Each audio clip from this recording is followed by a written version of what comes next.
Lady Margaret Windsor adjusted her pearl necklace nervously as she walked through the grand corridors of Buckingham Palace. At 28, she was the youngest member of the royal family to be granted a permanent residence within the palace walls. Her marriage to Prince Edward had been arranged, but, over the past 3 years, she had grown to love both him and the complex world of royal protocol that surrounded their lives. Today was different. Today, she would attend her first formal state dinner as the newest duchess in the family. The weight of expectation pressed down on her shoulders like a heavy cloak. She had spent weeks studying the intricate rules of royal dining etiquette, but nothing could have prepared her for the reality of what those silent signals truly meant. The dining room stretched before her like a golden cathedral. Crystal chandeliers cast dancing shadows across walls lined with portraits of monarchs from centuries past. The mahogany table, polished to mirror perfection, could seat 60 guests comfortably. Tonight, it would host the President of France and his diplomatic entourage, along with select members of the British royal family and government officials. Margaret took her designated seat, carefully noting the placement of each piece of silverware. To her left sat the Countess of Wessex, a woman in her 50s whose sharp blue eyes seemed to catalogue every movement around the table. To her right, Prince Charles examined his pocket watch with the precision of a man who had attended thousands of such gatherings. "Remember, my dear," the Countess whispered softly, "tonight you are not simply dining. You are communicating.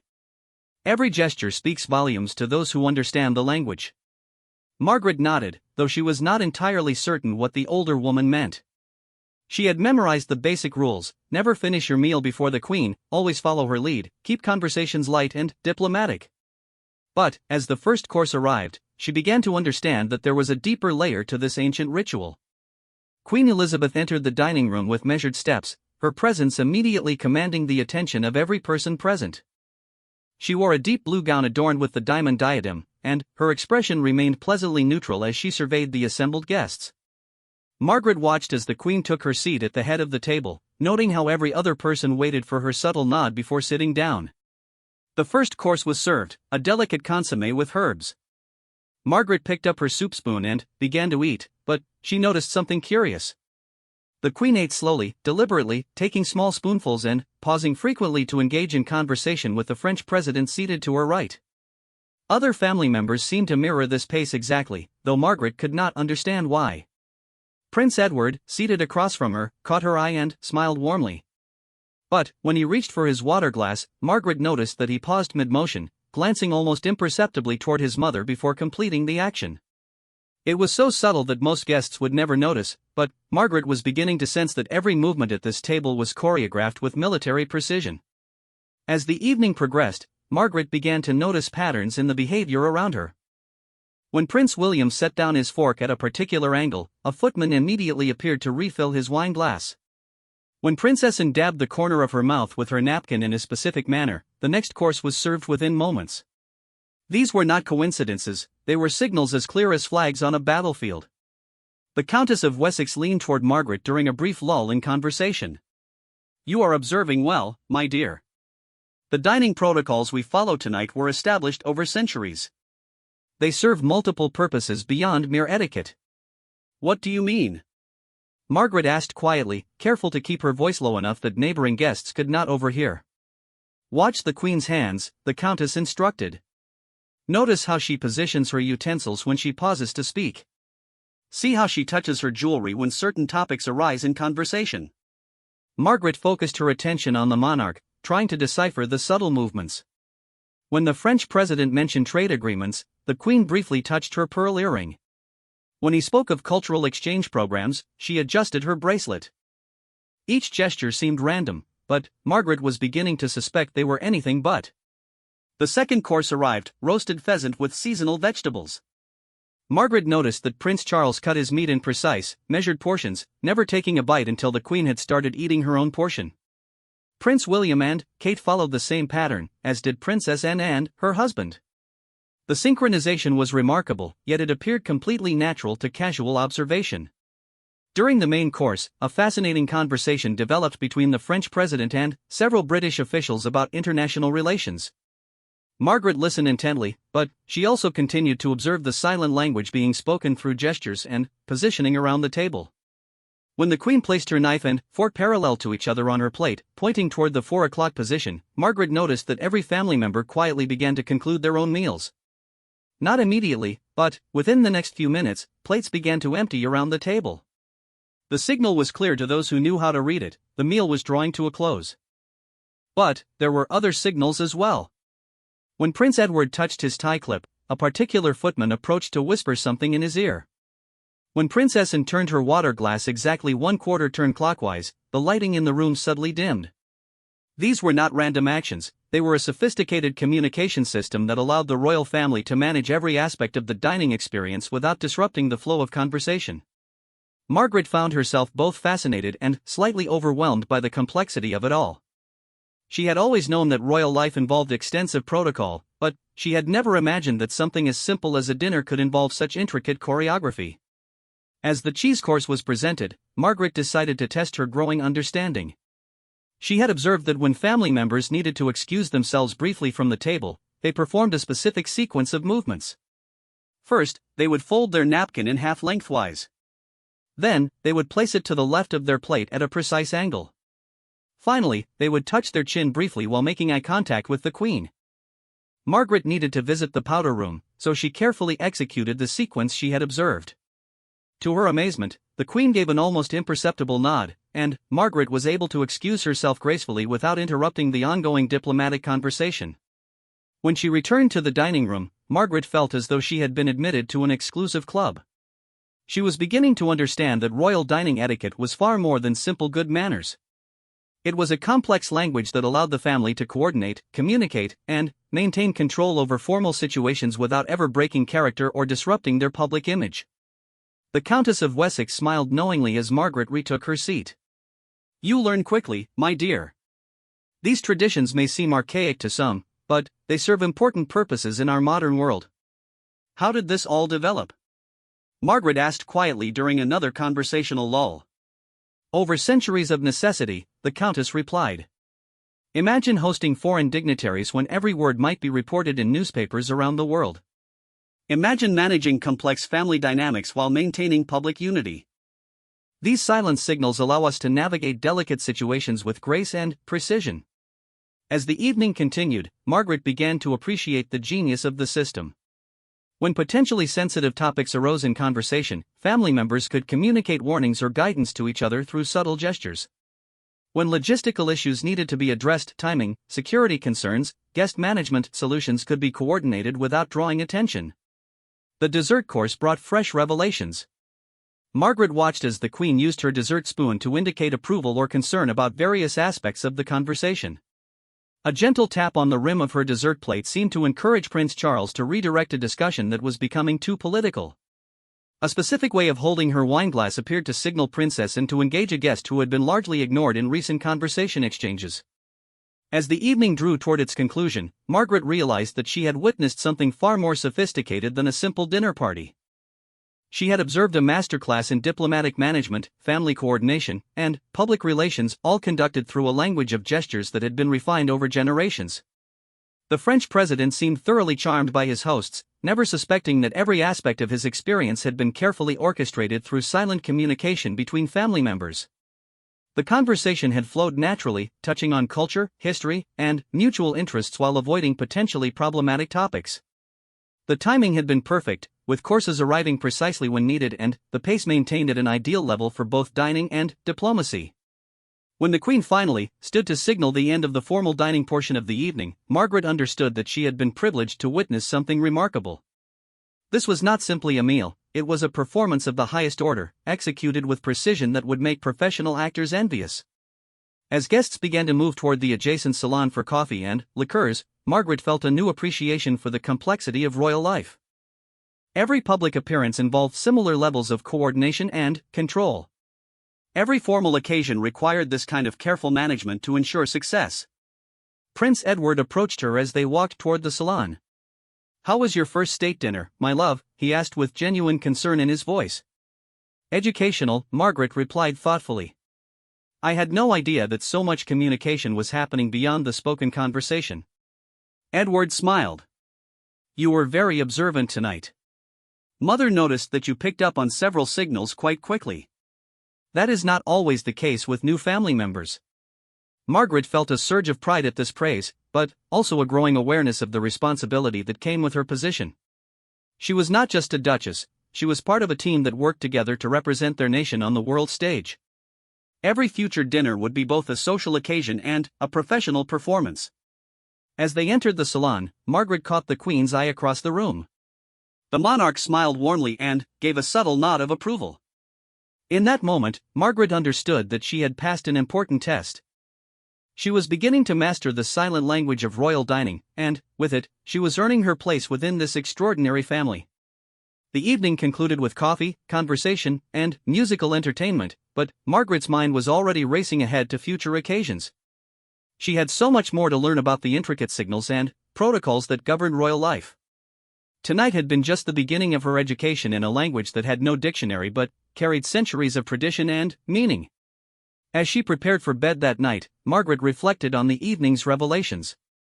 She had always known that marrying into the royal family would change her life, but she was only beginning to understand the depth and complexity of that transformation.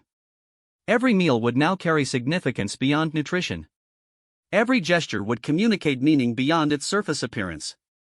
The weight of this responsibility felt both daunting and thrilling. Margaret was becoming part of something larger than herself, a tradition that stretched back through generations and would continue long after she was gone. The silent signals she was learning to read and use were threads in a tapestry of royal protocol that helped maintain stability and dignity in an ever-changing world. Tomorrow, she would begin studying other aspects of royal communication, the significance of jewelry choices, the meaning behind seating arrangements, the importance of timing in public appearances. But, tonight, she would savor the satisfaction of having successfully navigated her first formal state dinner and taken her initial steps toward mastering the complex language of royal life. 6 months had passed since Margaret's initiation into the world of royal dining protocols, and she had attended dozens of formal meals at various royal residences. Each occasion had deepened her understanding of the intricate communication system that governed these gatherings. Today, however, would test her knowledge in ways she had never anticipated. Windsor Castle was hosting a particularly sensitive dinner. The guest list included representatives from 3 nations currently engaged in delicate trade negotiations, and tensions had been running high in recent diplomatic meetings. The Queen had personally selected the seating arrangement and menu, understanding that tonight's gathering could influence international relations for years to come. Margaret arrived early to review the dining room setup with the head butler. She had learned that preparation was crucial for managing the complex dynamics that would unfold during the meal. The table configuration was slightly different from what she had grown accustomed to at Buckingham Palace, and she needed to familiarize herself with the specific sightlines and positioning that would affect tonight's communication patterns. "Your Grace," the butler addressed her formally, "Her Majesty has requested that you pay particular attention to the ambassador from the Northern Alliance tonight. There are concerns that he may attempt to use the dinner conversation to press for concessions that are not yet ready for public discussion." Margaret nodded, understanding the gravity of this responsibility. In the months since her first state dinner, she had learned that family members often served as diplomatic assets, using their positions and trained observation skills to monitor and manage complex international relationships. Tonight, she would be more than a participant, she would be an active player in a high-stakes diplomatic game. The first guests arrived precisely at 7 o'clock, as protocol demanded. Margaret watched as each person was greeted according to their rank and relationship with the crown. She had studied the guest list extensively, memorizing not only names and titles but also the political positions and personal interests of each attendee. This knowledge would prove essential for interpreting and responding to the evening's unspoken communications. Prince Philip entered the reception room and immediately caught Margaret's eye. His expression was carefully neutral, but she noticed that he adjusted his cufflinks twice, a signal she had learned indicated potential security concerns. Margaret glanced toward the Queen's private secretary, who confirmed the message with a barely perceptible nod. Tonight would require extra vigilance. As guests were called to dinner, Margaret observed the careful orchestration of the seating arrangement. The Queen had positioned potentially conflicting parties at strategic distances from each other while ensuring that natural allies were placed within easy conversational range. Margaret found herself seated between a German trade minister and the wife of the Northern Alliance ambassador, a placement that would allow her to monitor 2 crucial conversation streams simultaneously. The first course was served with typical precision, but Margaret immediately noticed unusual tension in the room. The Northern Alliance ambassador was indeed pushing boundaries, making casual references to trade agreements that had not yet been finalized. Each time he spoke, Margaret observed subtle shifts in posture and positioning among family members around the table.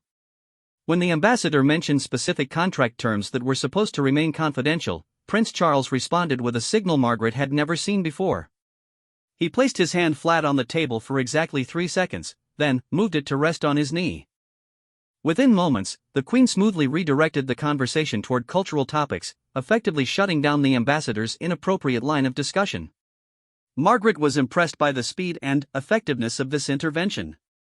The ambassador seemed unaware that his diplomatic overreach had been noticed and neutralized, but Margaret understood that she had witnessed sophisticated damage control in action. The royal family's ability to protect sensitive information while maintaining diplomatic courtesy was truly remarkable. As the second course arrived, Margaret noticed that the German minister was growing increasingly uncomfortable with the ambassador's behavior.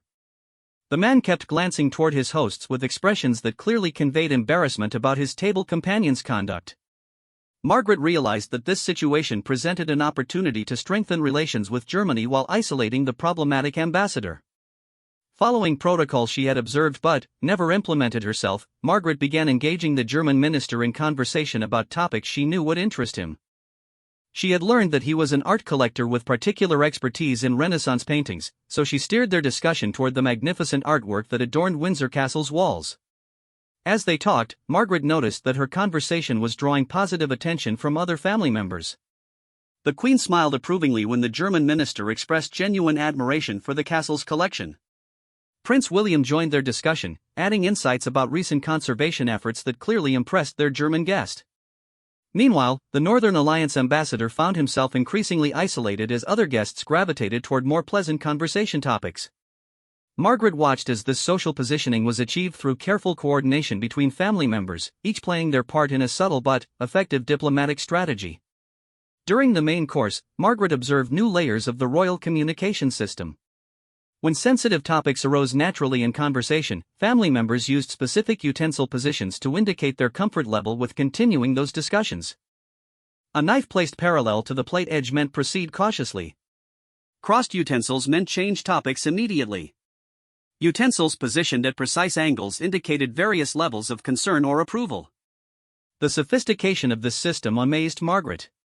Tonight's gathering involved representatives from multiple nations, each with their own cultural communication styles and diplomatic expectations. The royal family's silent language allowed them to coordinate responses and manage information flow without ever appearing rude or dismissive to their guests. As the evening progressed, Margaret began to understand how these dining protocols served broader strategic purposes. The careful management of conversation topics, the subtle positioning of guests, and the coordinated responses to diplomatic challenges all contributed to Britain's reputation as a skilled mediator in international affairs. The cheese course brought an unexpected challenge. The Northern Alliance ambassador, perhaps frustrated by his earlier setbacks, attempted a new approach. He began asking direct questions about British military capabilities in regions where his country had competing interests. These questions crossed clear boundaries of appropriate dinner conversation, but they needed to be handled with extreme diplomatic care. Margaret watched as the Queen employed a signal she had never seen before. The monarch touched her brooch 3 times in succession, then adjusted her bracelet clockwise. This communication triggered an immediate response from Prince Philip, who began telling an engaging story about his naval service during World War II. The story was fascinating and completely dominated the conversation, effectively preventing the ambassador from pursuing his inappropriate line of questioning. The coordination required to execute this maneuver impressed Margaret deeply. In less than 30 seconds, the royal family had identified a diplomatic threat, communicated a response strategy, and implemented a solution that protected sensitive information while maintaining social harmony. The ambassador was left with no choice but to listen politely to Prince Philip's war stories, unable to pursue his agenda without appearing extremely rude. During dessert, Margaret observed how the evening's challenges had strengthened relationships with other guests. The German minister was clearly impressed by his host's sophistication and diplomatic skill. Representatives from friendly nations had witnessed Britain's ability to handle difficult situations with grace and firmness. Even potentially neutral parties had been given clear demonstrations of British diplomatic capabilities. Margaret realized that tonight's dinner had been more than a social occasion or even a diplomatic meeting. It had been a carefully orchestrated demonstration of soft power, showing international representatives exactly what they could expect from future negotiations with Britain. The message was clear: attempts at manipulation or inappropriate pressure would be handled expertly and decisively. As coffee was served in the adjacent drawing room, Margaret reflected on how much her understanding had evolved since her first state dinner. She no longer saw these gatherings as simple meals with elaborate etiquette requirements. Instead, she understood them as sophisticated tools of international relations, allowing the royal family to communicate complex messages while maintaining the dignity and traditions that were central to their public roles. The Northern Alliance ambassador made one final attempt to corner Prince Charles in private conversation, but Margaret watched as the prince smoothly avoided this trap by engaging other guests in group discussions that made private conversations impossible. Every move had been anticipated and countered with professional precision. As the evening concluded and guests prepared to depart, Margaret caught the Queen's eye across the room. The monarch's expression conveyed satisfaction with how the challenging situations had been managed. Margaret understood that she had played her own small part in a successful diplomatic operation, using her growing mastery of royal communication protocols to support broader strategic objectives. Prince Edward found her as the last guests were saying their farewells. "You handled yourself beautifully tonight, my dear," he said quietly. "Mother was particularly impressed with how you managed the German minister. That conversation may prove quite valuable in future trade discussions." Margaret felt a deep sense of accomplishment. She was no longer simply learning royal protocols, she was actively contributing to their implementation in service of important national objectives. The weight of this responsibility was significant, but it was balanced by the satisfaction of knowing that her skills were developing in ways that could genuinely benefit her adopted country. As they walked through Windsor Castle's ancient corridors toward their private quarters, Margaret thought about the ambassador's failed attempts to extract sensitive information. His tactics might have succeeded in a less sophisticated environment, but the royal family's centuries of experience in managing such situations had made his efforts appear clumsy and transparent. That night, as Margaret prepared for bed, she realized that she had witnessed something remarkable. The evening's events had demonstrated how traditional royal protocols could be adapted to address modern diplomatic challenges.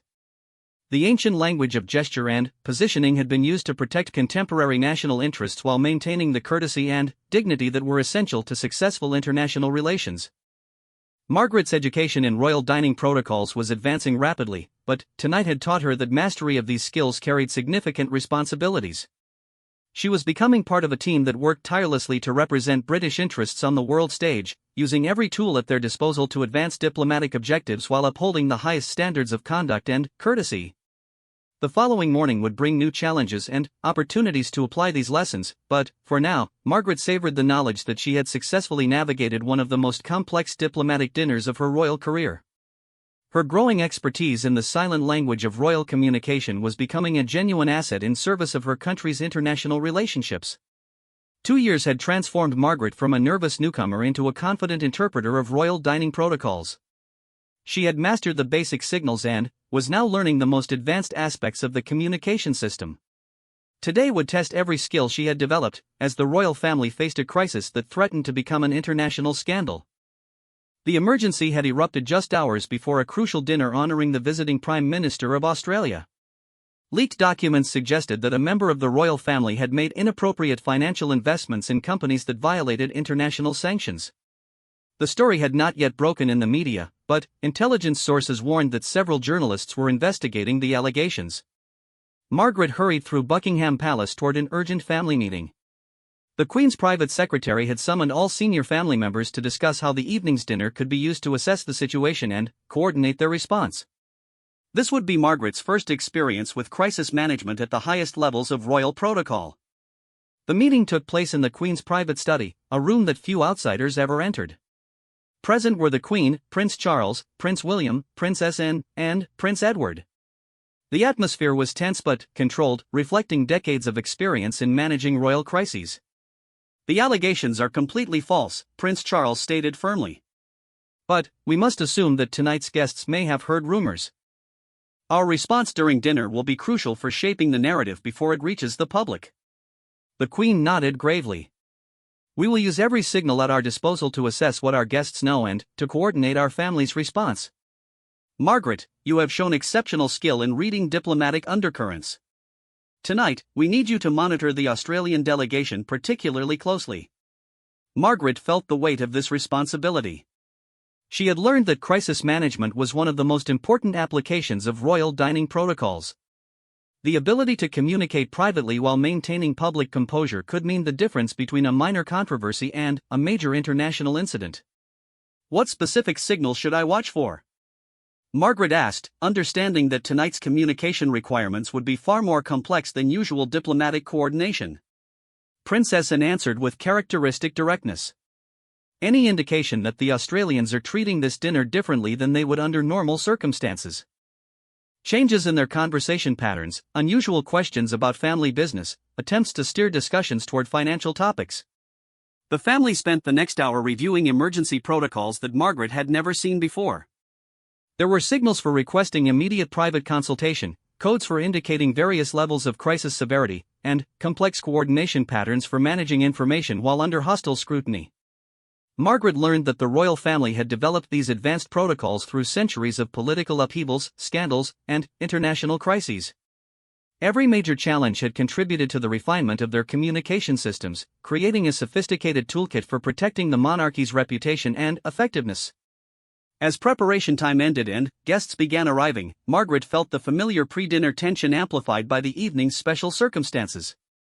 She had dressed with particular care, understanding that every aspect of her appearance might be analyzed by guests who were possibly seeking signs of family stress or discord. The Australian delegation arrived precisely on schedule, led by Prime Minister Harrison and including several cabinet ministers and senior diplomatic staff. Margaret studied their demeanor carefully as they were received in the palace's grand entrance hall. Nothing seemed unusual in their greetings or initial conversations, but she knew that trained diplomats were skilled at concealing their true objectives. During the pre-dinner reception, Margaret positioned herself strategically to observe interactions between family members and Australian guests. She noticed that Prince Charles was engaging in particularly animated conversation with the Australian Foreign Minister, discussing recent cultural exchange programs between their nations. To casual observers, this appeared to be normal diplomatic courtesy, but Margaret recognized subtle signs of tension in the prince's posture and gesturing. When dinner was announced, Margaret observed the seating arrangement with new understanding. The Queen had positioned family members to create overlapping observation zones that would allow comprehensive monitoring of guest behavior throughout the meal.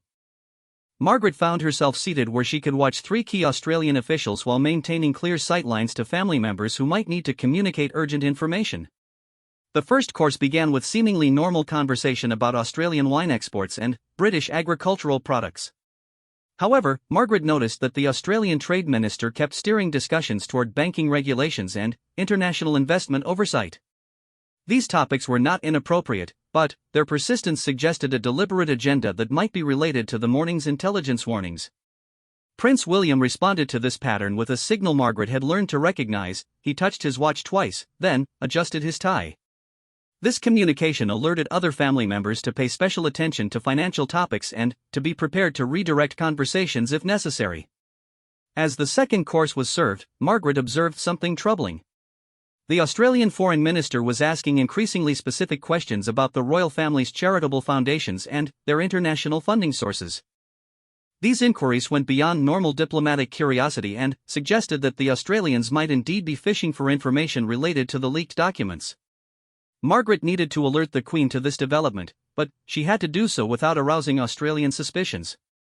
Using protocol she had learned for crisis situations, she placed her water glass at a specific angle and touched her pearl necklace 3 times. This combination of signals conveyed both the urgency of her observation and the specific nature of the threat she had identified. The Queen's response was immediate and masterful. She launched into a detailed discussion of upcoming cultural celebrations marking the anniversary of Australian independence, effectively dominating the conversation and preventing further probing questions about financial matters. Other family members supported this strategy by contributing enthusiastic comments about planned festivities and cultural exchange opportunities. Margaret was impressed by how quickly the family had coordinated this response. Within minutes, they had identified a threat, communicated about it privately, and implemented a unified strategy for neutralizing it. The Australians found themselves drawn into animated discussions about celebration planning, unable to pursue their investigative agenda without appearing uninterested in their own national holiday. During the main course, Margaret noticed new challenges emerging. Several Australian guests were making subtle references to recent changes in international banking regulations, clearly hoping to provoke family members into making statements that could be used to support the leaked allegations. Each probe was met with skilled deflection, but Margaret could sense the mounting pressure. Prince Edward employed a signal that Margaret had never seen used in actual practice. He placed his fork precisely perpendicular to his knife, then moved both utensils to the upper left corner of his plate. This emergency signal indicated that he believed their guests were conducting a coordinated investigation rather than simply pursuing casual diplomatic inquiries. The significance of this escalation was not lost on Margaret. If the Australian delegation was indeed conducting an organized effort to gather information about royal finances, tonight's dinner had become an intelligence operation disguised as a social occasion. The family's response would need to be equally sophisticated and coordinated. The Queen's reaction to Edward's signal demonstrated decades of experience in crisis management. She began sharing fascinating anecdotes about historical visits by Australian leaders to British palaces, stories that were both entertaining and completely unrelated to contemporary financial matters. Her storytelling captured the attention of all guests, creating a conversational environment where further financial probing would seem inappropriate and jarring. As the cheese course was served, Margaret observed subtle signs that the Australian strategy was shifting. Faced with skilled deflection of their direct approaches, they began attempting to create opportunities for private conversations with individual family members. The foreign minister suggested that he and Prince Charles might discuss bilateral trade issues in more detail after dinner. The trade minister expressed interest in a private tour of the palace's art collection with Princess Anne. These requests appeared reasonable on the surface, but Margaret understood their true purpose. Private conversations would provide opportunities for more aggressive questioning without witnesses or the protective coordination that family members could provide for each other during group discussions.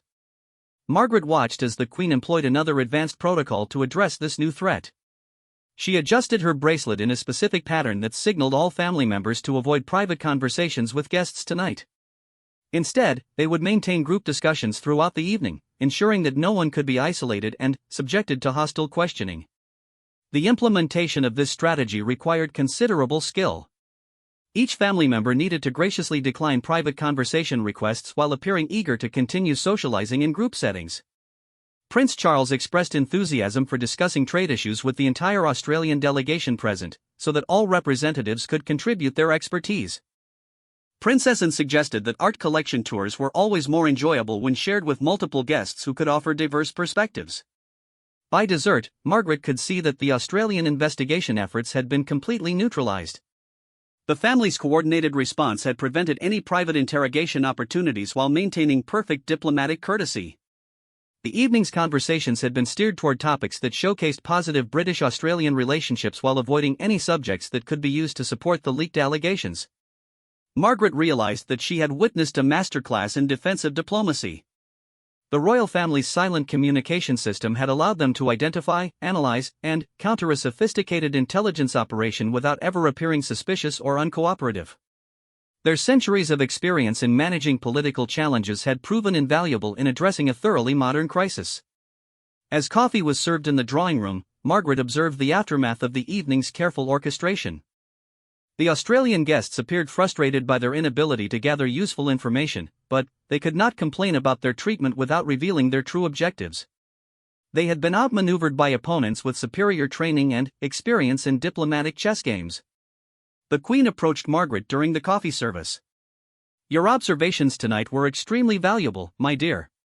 Your alert about the foreign minister's questioning pattern allowed us to coordinate our response before the situation became more serious." Margaret felt a deep sense of pride in this recognition. She had played a crucial role in protecting the royal family's reputation and preventing what could have become an international incident. Her mastery of the silent communication protocols had proven valuable not just for routine diplomatic management, but for defending against hostile intelligence operations. As the evening concluded and guests prepared to depart, Margaret reflected on how much her role had evolved. She was no longer simply learning royal protocols, she was actively contributing to the monarchy's ability to navigate complex political challenges. The skills she had developed in reading and using the family's communication systems had become genuine assets in protecting British interests. Prince Edward found her as they prepared to escort guests to their departures.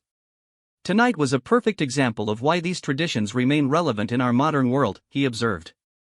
Without our ability to coordinate silently, the Australians might have succeeded in their fishing expedition. Margaret nodded, understanding that she had participated in something far more significant than a dinner party. She had helped defend the monarchy against a coordinated attack on its reputation, using tools and techniques that had been developed over centuries but remained startlingly effective in contemporary political warfare. The following days would bring news coverage of the leaked allegations, but Margaret knew that the royal family's careful management of tonight's dinner had limited the damage significantly. The Australians had failed to gather supporting evidence or provocative quotes that could be used to amplify the story. Instead, they would return home with nothing but positive memories of cultural discussions and celebration planning. As Margaret retired to her private quarters, she felt profound appreciation for the sophistication of the system she had learned to navigate. The royal family's silent communication protocols were not merely historical curiosities, they were practical tools for managing the complex challenges of representing Britain on the world stage. Tonight had proven that her investment in mastering these ancient languages of gesture and positioning could serve truly important purposes in protecting her adopted country's interests and reputation. 5 years had passed since Margaret's introduction to royal dining protocols, and she had become one of the family's most skilled practitioners of their silent communication systems. Tonight marked a special milestone. She would host her first independent state dinner as the senior Duchess present, with the Queen observing from retirement and the younger generation taking primary responsibility for diplomatic relations. The occasion was both an honor and a tremendous challenge. Margaret would be entertaining the new president of South Korea and a delegation of business leaders interested in expanding technological partnerships with British companies. The dinner's success could influence billions of dollars in future trade agreements and establish important precedents for the next generation of royal diplomatic engagement. Margaret arrived at Buckingham Palace 3 hours before the scheduled dinner, determined to ensure that every detail met the exacting standards she had learned to appreciate. She had spent weeks studying the backgrounds, interests, and political positions of each guest, understanding that effective use of royal communication protocols required comprehensive knowledge of the people she would be observing and influencing. The Queen accompanied Margaret on a final inspection of the dining room arrangements. Though officially retired from active state duties, the monarch remained deeply involved in training the next generation of royal diplomats. Her presence tonight would provide both support and evaluation of Margaret's readiness to assume full responsibility for such important occasions. "Remember, my dear," the Queen advised as they reviewed the seating chart, "tonight you are not merely hosting a dinner.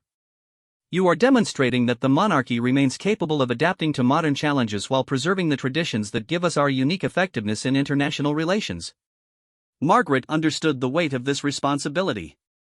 The success of tonight's dinner would be measured not just by immediate diplomatic outcomes, but by how well it proved that royal protocols could continue serving British interests as younger family members assumed greater leadership roles.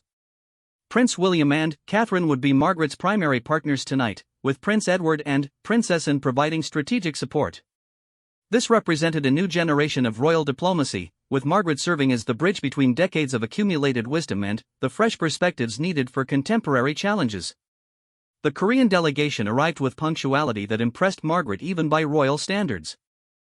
President Kim was accompanied by his wife, 3 cabinet ministers, and 5 business leaders representing major technology, automotive, and renewable energy companies.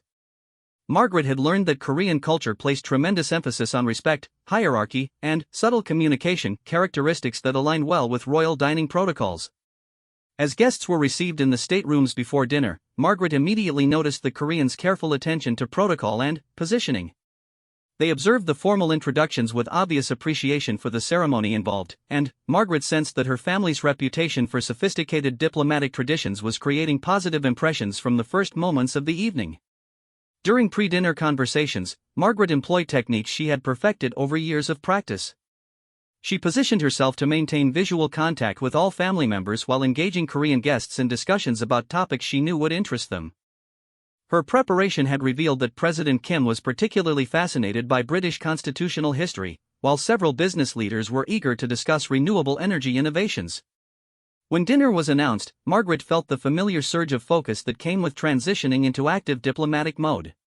Tonight's seating arrangement reflected careful consideration of relationship dynamics, business interests, and political sensitivities. Margaret had positioned herself where she could observe the most important conversation pairs while maintaining clear communication lines with family members stationed around the table. The first course proceeded smoothly, with conversations developing along anticipated lines. President Kim engaged Prince William in fascinating discussions about the evolution of constitutional monarchies in the modern world, while business leaders spoke enthusiastically with Princess Anne about sustainable agriculture technologies.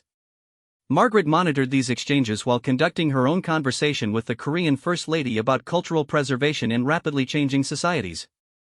As the second course was served, Margaret noticed subtle signs that the evening was progressing better than her most optimistic expectations. The Koreans appeared genuinely impressed by the depth of knowledge that family members displayed about Asian politics, technology trends, and cultural traditions. Their questions were substantive and respectful, suggesting authentic interest in developing meaningful partnerships rather than pursuing narrow commercial advantages. Margaret employed new communication techniques she had developed specifically for her role as primary host. When she observed particularly promising conversation developments, she used discreet signals to alert other family members so they could reinforce positive trends. When topics arose that required careful handling, she coordinated quick responses that kept discussions productive while avoiding potential problems. During the main course, President Kim made an unexpected proposal. He suggested establishing a new cultural exchange program that would bring Korean technology students to British universities while sending British historians and political scientists to study constitutional development in Asia. This idea had enormous potential, but it also involved complex educational and immigration issues that required careful consideration. Margaret recognized that this moment would test all her diplomatic skills. The proposal deserved serious consideration, but premature commitments could create problems if the idea proved impractical during detailed planning. She needed to express appropriate enthusiasm while ensuring that family responses remained appropriately cautious. Using advanced protocols she had mastered through years of practice, Margaret coordinated a sophisticated response strategy. Through subtle positioning and gesture signals, she communicated with family members about the proposal's potential while indicating that responses should emphasize interest and further discussion rather than immediate commitments.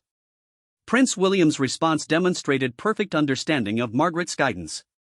He expressed fascination with the president's vision while noting that such innovative programs would require careful coordination between multiple government departments and educational institutions. This answer showed serious interest while appropriately acknowledging the complexity involved in implementation.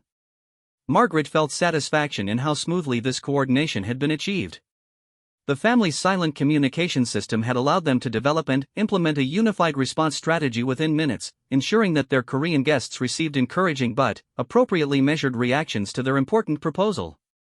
As the dinner progressed, Margaret observed increasing signs of mutual respect and understanding between British and Korean representatives. The business leaders were discovering unexpected opportunities for collaboration, while government officials were identifying shared interests in international trade policy and regional security issues. During the cheese course, one of the Korean technology executives raised a topic that required particularly delicate handling. He expressed interest in British artificial intelligence research, specifically mentioning government-funded projects that involved sensitive national security applications. This inquiry was not inappropriate, but it touched on areas where information sharing required careful consideration. Margaret immediately recognized the sensitivity of this situation. The executive's question appeared to be motivated by genuine business interest rather than intelligence gathering, but any response needed to balance courtesy with appropriate caution about sharing sensitive information.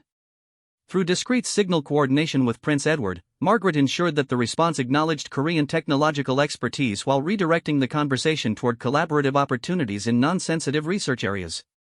Edward's answer praised Korean innovations in consumer technology while suggesting that the most promising partnership opportunities lay in civilian applications where both nations could contribute complementary strengths.